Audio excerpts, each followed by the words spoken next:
जर तुम्ही पहिल्यांदा रांजणगावला येत असाल तर हा ब्लॉग शेवटपर्यंत नक्की बघा. बसने सुरू झालेला हा प्रवास तुम्हाला रांजणगावच्या दर्शनाला घेऊन जाईल.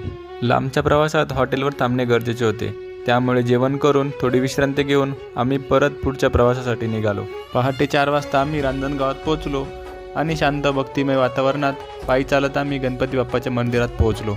मंदिराच्या भक्तनिवासात आम्ही अंघोळ करून तयार झालो आणि बाप्पाच्या दर्शनासाठी निघालो. मंदिरात पोहोचलो आणि पहिल्याच क्षणी मन शांत झालं, जणू सगळा थकवाच बाप्पाच्या चरणी विसरून गेलो.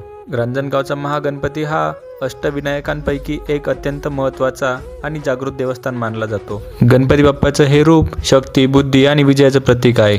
अशी श्रद्धा आहे की येथे मनापासून दर्शन घेतल्यास अडचणी दूर होतात, मनाला शांती मिळते आणि जीवनात सकारात्मक ऊर्जा येते. त्यामुळे महाराष्ट्रातून नव्हे तर देशभरातून भाविक मोठ्या श्रद्धेने रांजणगावला येतात.